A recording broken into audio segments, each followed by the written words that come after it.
31 years of marriage, and the thing that undoes you isn't the funeral.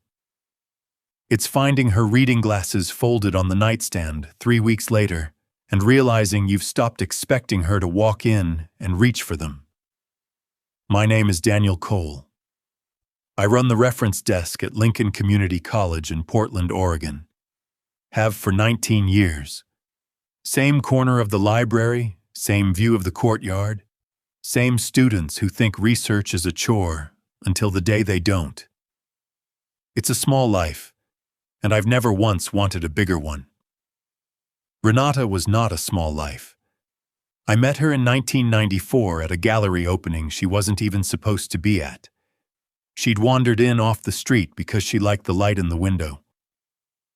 She spent 20 minutes correcting the docent about a painting's provenance, and the docent was too intimidated to argue back. I introduced myself afterward. "Are you always this sure of yourself?" I asked. "Only when I'm right," she said. That was it. That was the whole thing. We were different in the way that gets more true with time, not less. Renata had clients. That was the word she used, the way people use a word to close a door politely. She traveled for work 3 or 4 times a year, sometimes more, and she kept that part of her life sealed off from our kitchen table with a kind of surgical precision. I never pushed.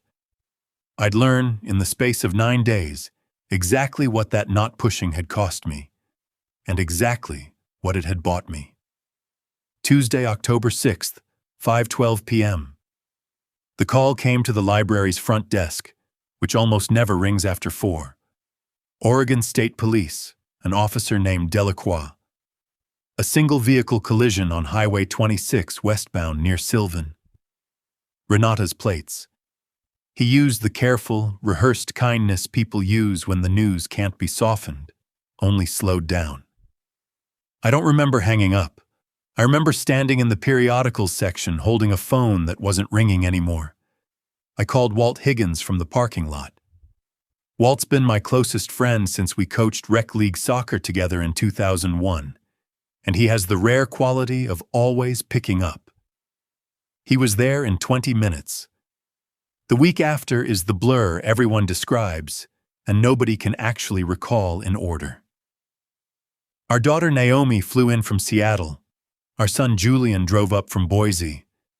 The service was Saturday. More people came than I expected, a sentence I would understand very differently within a month. I spoke last, said the true things, that she was the smartest person in every room she walked into, that she'd once out-argued a docent for sport, that 31 years in, I still hadn't caught up to her. Monday, October 12th, 9 a.m. I was at the kitchen table with 1 cup of coffee. I was training myself into that number now, when the doorbell rang. A man in his 60s, gray suit, briefcase. He introduced himself as Perry Salinger, a notary handling an asset transfer. "Your wife arranged for this to reach you personally 10 days after her passing," he said. He opened a folder. Inside, a deed, a key card, a notarized transfer document. "No probate required. It's titled to you outright." I looked at the deed, an address on Northwest Naito Parkway. "What is this?" "Station 12, he said.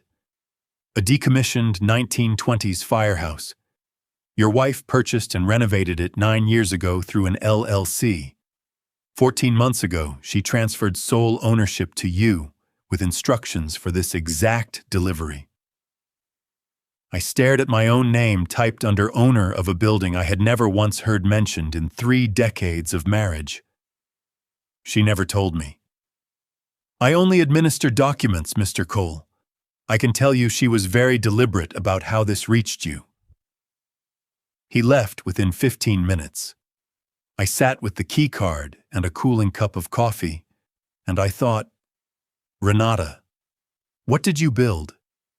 Here's what I knew about her business trips, by long agreement. Almost nothing. 15 years into our marriage, when the trips had gotten frequent enough to notice, she'd sat me down and said, "Daniel, there are parts of my work I can't discuss. I'm not asking you to be fine with that. I'm asking you to trust that we're safe, that none of it is illegal, and that everything I do is for us." I'd asked one question, was she ever in danger? And she'd said no, and I'd believed her. Because 16 years of evidence is not nothing. I never asked again. Sitting at that table with the keycard, I understood the trust had been earned. I also understood how much room the silence had left. I told Walt that night. He listened, then asked the only question that mattered. "You going to sell it?" "I don't even know what it is yet," I said. "I need to understand it before I walk into it." I called our attorney, Elena Vasquez, the next morning. She'd reviewed everything overnight. "The transfer's clean," she said. "No liens, no disputes. The LLC's been operating 9 years, fully current on taxes and assessments, no debt." She checked a page. "Purchase price 9 years ago, $1.1 million. Current estimated value given the Pearl District market, closer to 1.9. I looked out her window at the Portland skyline. "What does the LLC list as its business?" "Appraisal and authentication services." She set the folder down. "Daniel, I'd suggest you talk to the LLC's registered agent before deciding anything. There's context here." "Who is it?" "A woman named Yvonne Castell." I had never heard that name in 31 years.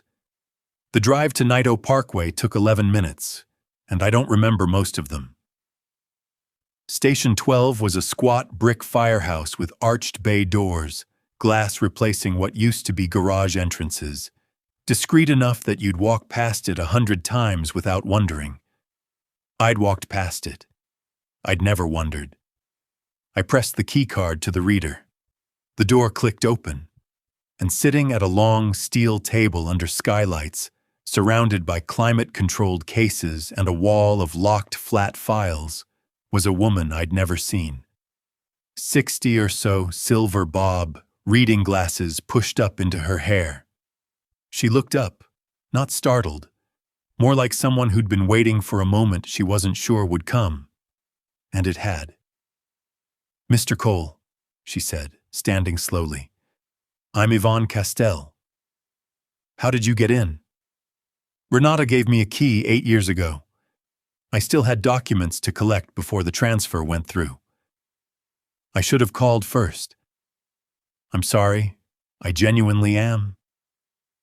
She held a folder against her chest. "I was Renata's partner. Provenance research and authentication, mostly for insurers, museums, and estates untangling disputed pieces. Recovered wartime works, contested inheritances, that kind of thing. It requires absolute discretion. Clients don't advertise that a painting's history was ever in question." I didn't know it yet, sitting in that firehouse with a stranger holding my dead wife's secrets in a manila folder. But in the next hour, I was going to learn the real size of the number my wife had spent 3 decades calling, "We're financially safe." Yvonne told me the rest over 2 hours. The work was entirely legal. Renata had been meticulous about that, she said. Because this kind of trust survives only as long as it's unimpeachable. Museums quietly hired her when a painting's ownership history had a gap that could sink a sale. Insurers hired her when a lost piece resurfaced, and someone needed to determine cleanly and without bias who actually owned it. She loved it, Yvonne said. She used to say it was the opposite of the reference desk. New problem, same toolkit every time. She looked at me. She talked about you constantly.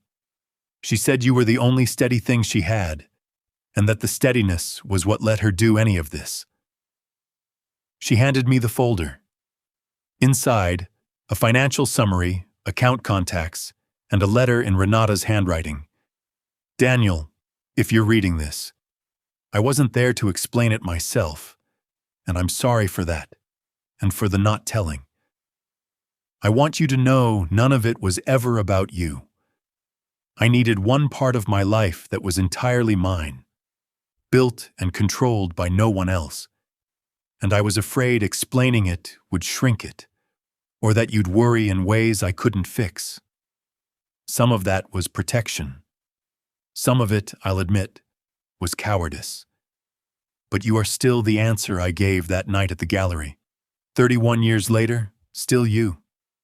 The Firehouse is yours. Sell it, keep it, give it to the kids. Elena, has instructions. One more thing. Page 4. Read it carefully. Page 4 named a man, Marcus Feld, a silent early investor in one of Renata's ventures who'd been fully bought out, in writing, 18 months ago. He may call and suggest he's owed more, she'd written. He isn't. Don't engage him directly. Call Elena. Feld called my cell 2 days later. Smooth, rehearsed condolences, a vague mention of unfinished business. I gave him Elena's number and hung up. He didn't call back. I told Naomi and Julian that week, the whole shape of it. The Firehouse, Yvonne, the letter. Before I told them the number on page 3. When I finally did, Julian went quiet. Naomi wasn't. She wanted you to have the building, she said, not the accounts. She knew you'd need to stand inside something before you'd believe any of it was real. She was right. I still go there most weekends.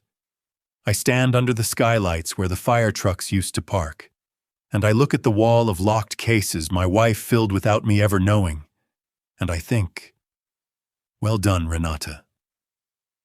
You were always better at the details than I was. That's the whole story.